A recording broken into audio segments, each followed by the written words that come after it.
मुंबई के अंधेरी पश्चिम 92.7 big FM में एक प्रेस कॉन्फ्रेंस रखा गया, जहां पर आरजे मधुरिमा निगम अपने स्पेशल शो कुछ पन्ने जिंदगी को लेके वैलेंटाइन स्पेशल डे रखा।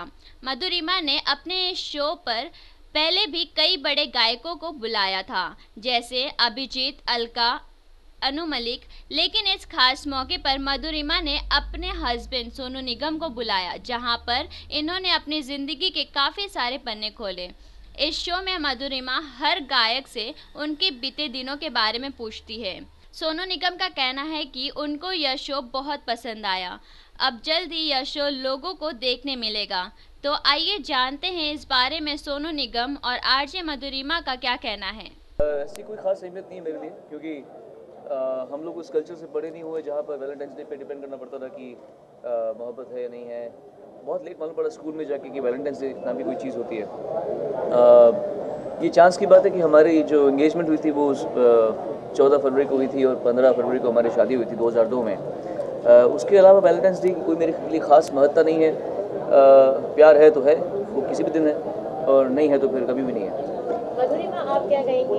आप जब वैलेंटाइंस डे आते हैं कुछ एक्सपेक्टेशंस बढ़ती है कि कुछ गिफ्ट्स मिलेंगे या इस तरह से कुछ? हम लोगों ने शुरू से ही कभी वो गिफ्ट्स का आदान प्रदान किया ही नहीं है। हमको ऐसा कुछ पता नहीं, कभी ऐसा कुछ कल्चर जैसे ही कह रहे हैं, हमने उस चीज़ में कभी वो इंटरेस्ट ही नहीं रखा कि किसने क्या गिफ्ट दिया। या हाँ, ज़रूर मैं रोज़ेस देना बहुत पसंद करती थी, तो मैं रोज़ेस देती थी, कभी कभी कार्ड्स भी देती थी। पर ऐसे कोई गिफ्ट्स कि वैलेंटाइंस डे है तो गिफ्ट लेके चले गए, ऐसा कुछ कभी नहीं किया हमने। सब लोगों को ये जानना, मतलब सबके दिमाग में ये है कि क्या मैं सिंगर थी, क्या मैं सोनू जी की फ़ैन थी। ये सोनू जी आप लोगों को बताएंगे कि मैं कौन थी, शो पे बताएंगे।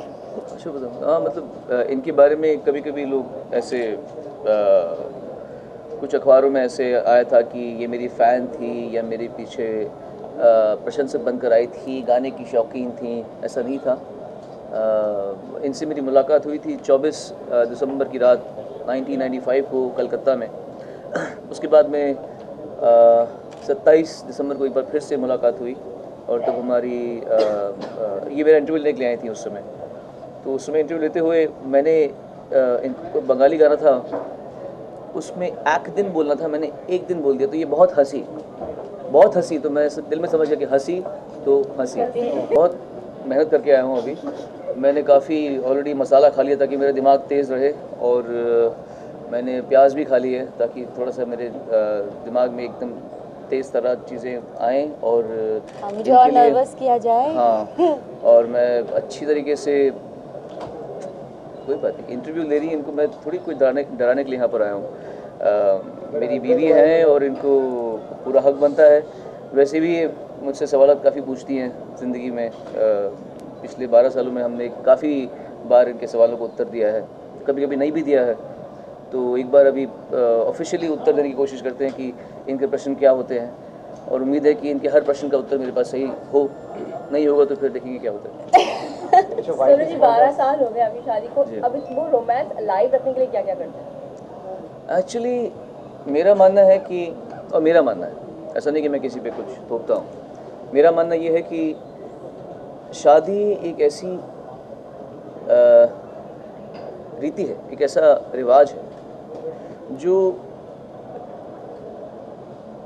लड़का लड़की के संबंधों को बदल देता है पूरा। एक ऐसा फर्नेस है, जैसे किसी फर्नेस में आप मैग्नीशियम डालोगे या आप एल्यूमिनियम डालोगे तो वो बदल जाएगा।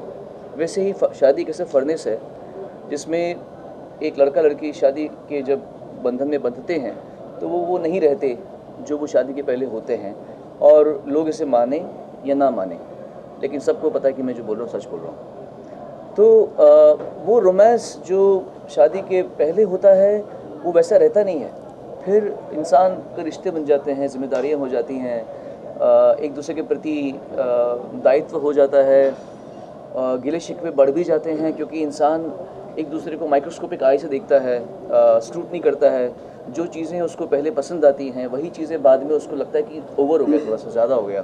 तो ये दोनों ही पक्षों में होता रहता है। सो रोमांस को ज़िंदा रखने के लिए मेरे ख्याल से अपने आप ही कुछ चीज़ होती रहती है। जैसे हमारा जो बेटा हुआ है निवान, हमारे जीवन की सबसे खूबसूरत रचना वो है।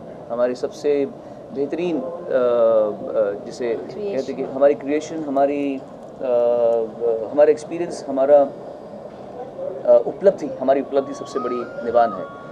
तो वो हमें सबसे ज़्यादा प्रिय है। उसकी वजह से हम और भी बंध जाते हैं, प्यार के बंधन में कह लीजिए या फिर दायित्व के बंधन में बंध जाते हैं। सो रोमांस उससे और किंडल उतरता है।